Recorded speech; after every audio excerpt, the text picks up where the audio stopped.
Hello lovely souls. It's been a while. Apologies for that. I didn't really mean to go MIA. I'm still trying to find my feet with YouTube. If you're new here, I'm Chiara. I'm a freelance illustrator and artist capturing the people, places and stories of our planet. And if you're not new here, welcome back. I'm sorry it took so long to post a new video. I will try to do better. Look, towards the end of last year, things just seemed busy. That's not an excuse, because I could have still been filming, but this year I really just want to try and practice putting out more work and sharing more work and letting go of perfection a little bit, because I really just get way too in my head. The first video back, I thought it would be nice to kind of catch up, so I asked for you guys to send in questions over Instagram. If you're not following me there, ding, ding, ding. I'll put a little thingy, my bobber here. Somewhere up here, I don't know, somewhere on the screen. I thought it'd be nice to do a paint along video whilst I answer your questions. That's the kind of stuff I enjoy watching, and it's nice to see the entire process behind a piece, I think. Also, you can just pop me on in the background, you know, and hopefully learn something along the way or gain a little bit of insight. Enjoy a very therapeutic painting video.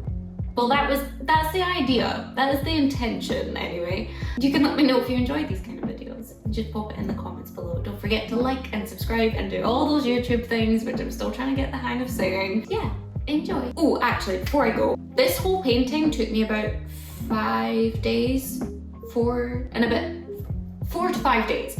And the weather has been horrific. We've had wind, we've had rain, we've had dull to then beaming sunshine coming through my window, casting the darkest of shadows. So I apologize in advance that the lighting changes throughout the course of this video. We'll just say that that was intentional. We'll say that that's the look I was going for when filming this video. Anyway, I'll shut up now. Enjoy.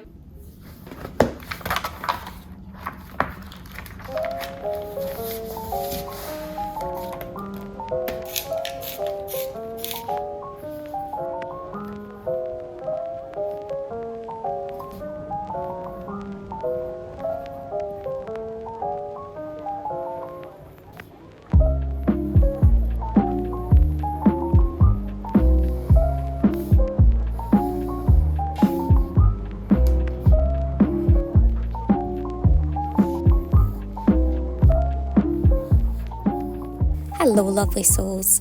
First and foremost, thank you for your questions. I was pleasantly surprised, to say the least. I didn't actually think I was going to get as many as I did.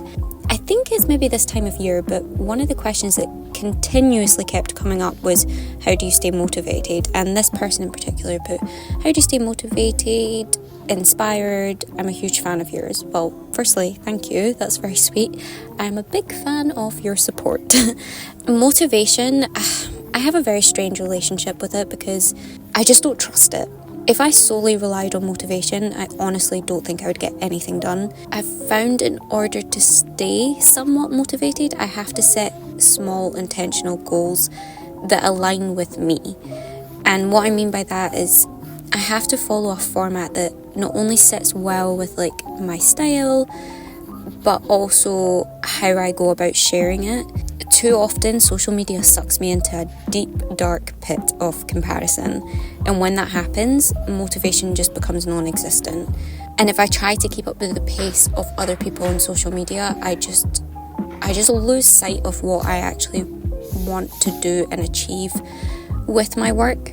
All that being said, there's obviously little things you can do to stay motivated, and more often than not for me, that's making sure I step out of my comfort zone or get out of my same sort of environment and day-to-day activities. I have to mix things up once in a while just to feel renewed and refreshed, and then that will motivate me.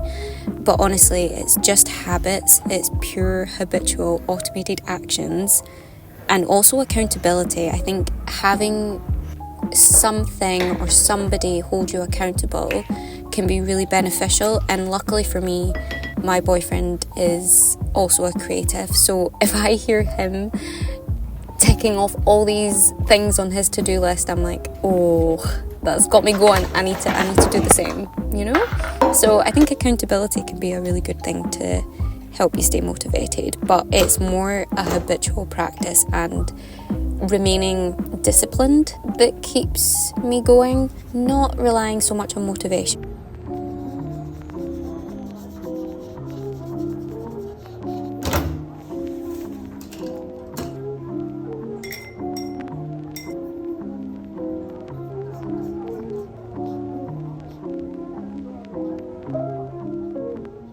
Another common question was where I find inspiration, and this person in particular said, "Where do you find inspiration? I'm really loving your most recent artworks."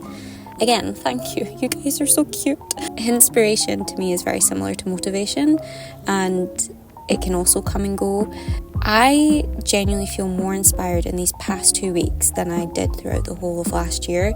And I'm not even exaggerating when I say that last year was just not my year. There was a lot of setbacks that just really made me feel disheartened and doubt my abilities as an artist. All that being said, I'm slowly learning what makes me tick and what brings me joy.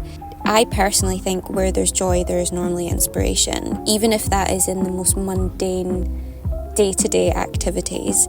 So I took a huge break from social media over Christmas and New Year, which helped me to listen to my own thoughts rather than let other people's practices and goals infiltrate my mind. And it helped me realise that I really do just love pure, wholesome stories and activities, and if I can take any of those things that I absorb in those moments and turn those tiny snippets into a painting, then I feel quite content. In a way, that's really special because it means I don't need to live this elaborate, lavish lifestyle to inspire my work, that really I can just step outside or sit in the company of people I love and feel inspired. And that's not to say that that's going to work for me all the time. Sometimes we really do have to push ourselves into different environments to feel inspired, but for the most part, as long as I'm engaging with people and people of all different backgrounds, I feel inspired.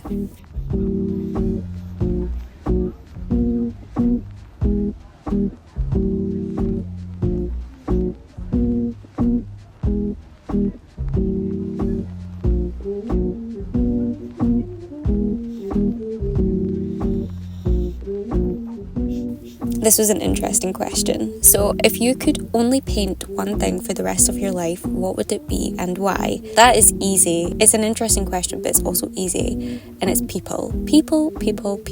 And why? Because people come in all shapes and sizes, colours and styles. I don't know. I just love people. I love observing their funny little characteristics and movements, and I love watching how my style also evolves with character work. I'm trying to figure out how to draw people at different angles. I think there's such beauty and nuance in people. Because of that, it means you're never short for reference. All I have to do is people watch for an hour and I'll have this whole new body and collection of references to draw from. I'm so glad I stuck to learning and trying and evolving character work, because truth be told, I used to be awful at drawing people. They used to be really weird shapes. I knew I wanted to stylize my character work. At some point I will dig through all my old work and share it with you, because I think it's a nice reminder that we all start somewhere, and I honestly used to be horrific at drawing people, and now it's kind of second nature. So yeah, I would only draw people for the rest of my life.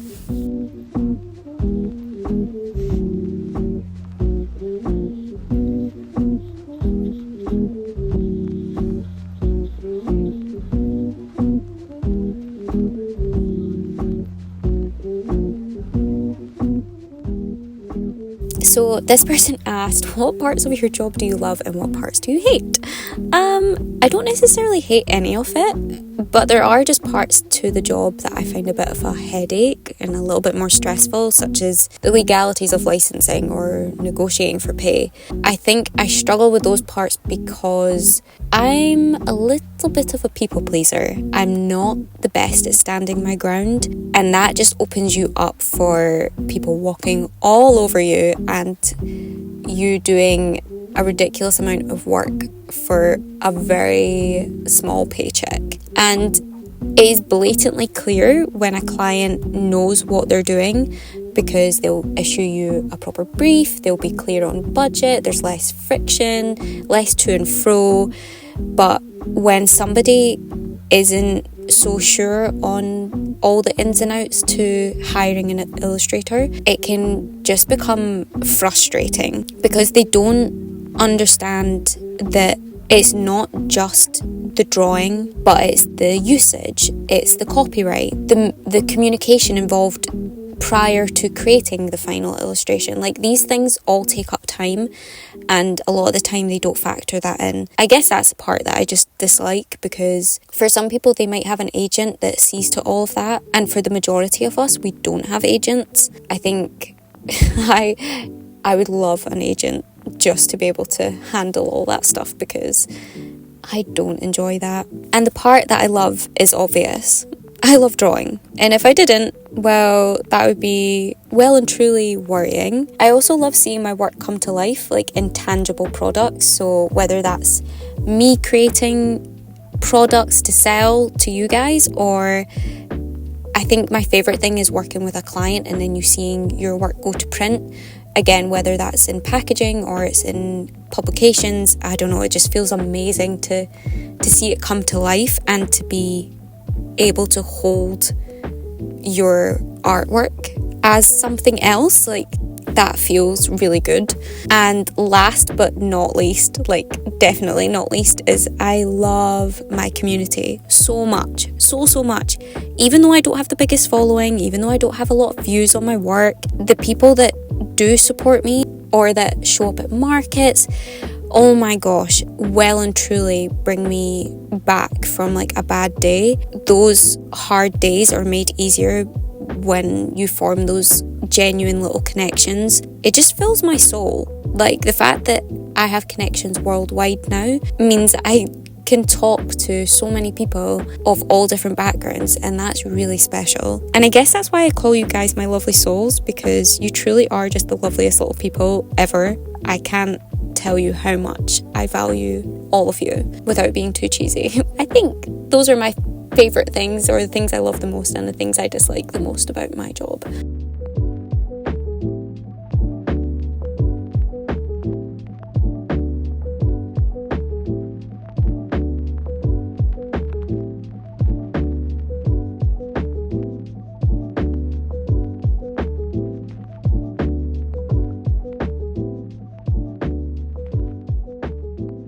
So this person asked, what does a dream client look like for you? Oh my gosh, I dream really big. I really visualise working on some incredible projects.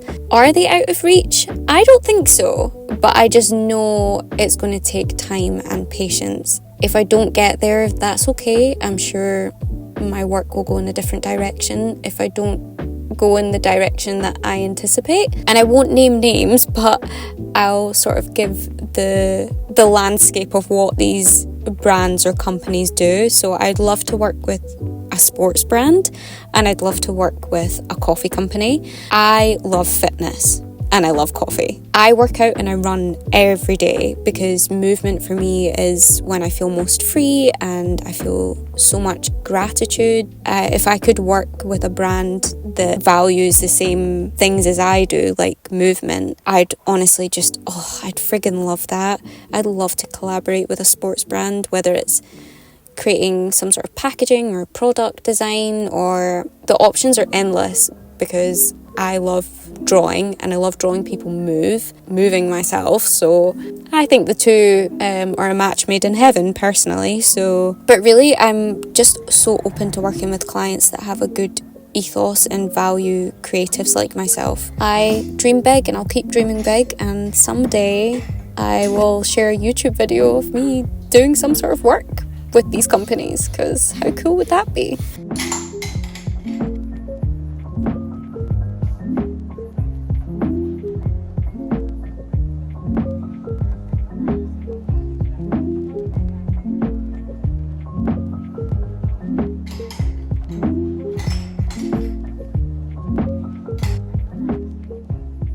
The next question comes up a lot, and I also get many DMs about this topic. How did you find your style? I think style isn't the be all and end all, because your style will evolve as you evolve as a person. I often look back at my college work or the first commissions I created, and I'm like, honestly, what on earth is that? And I'm mildly embarrassed by what I used to create. At the time, that was fitting, and at the time, I couldn't see my style changing. But then you grow as a person, your values begin to change. I think your art is a reflection of your values or where you are in life. And if your style isn't growing, then neither are you. So for your art to evolve, you have to evolve. To try and answer your question, finding your style is like growing a muscle. You have to challenge yourself, and sometimes that'll feel a bit uncomfortable, or it'll feel a bit odd or challenging. Then you'll get to a stage where it feels natural, but maybe too easy, or it doesn't align with you anymore, or it doesn't bring out the best in you. And then that's where you have to challenge yourself again, and it's like a cycle of getting comfortable and then getting uncomfortable. It's an evolution. It should happen naturally, and if your style is constantly chopping and changing, then maybe there's a potential of you being too heavily influenced by something or someone rather than following your own intuition. So I think if style is of some importance to you, you really need to listen to yourself and listen to your own mind, and make sure you're following a path that not only aligns with your values but has the ability to grow and change alongside you.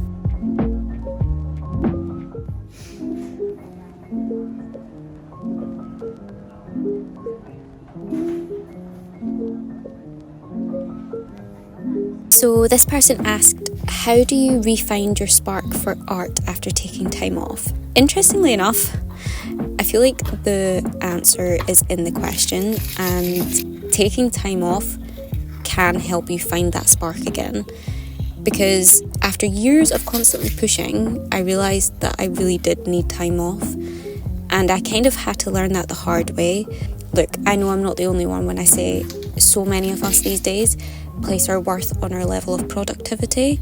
Sometimes the most productive thing you can do is take a step away, and it was only after doing that I realised how much I needed to clear my mind to free up space for new ideas, and that in itself lit the fire in my belly. I'm trying to make a conscious effort to allow for quiet, undisrupted time in order to be able to visualise more clearly, because the first time that I did that, it actually made me visualise exactly what you're watching me create in this video. I know it sounds woo-woo, but I could see myself painting it and how I'd feel when I was painting this picture. I'd say you have to be brave enough to be bored, because sometimes the best work is born out of boredom.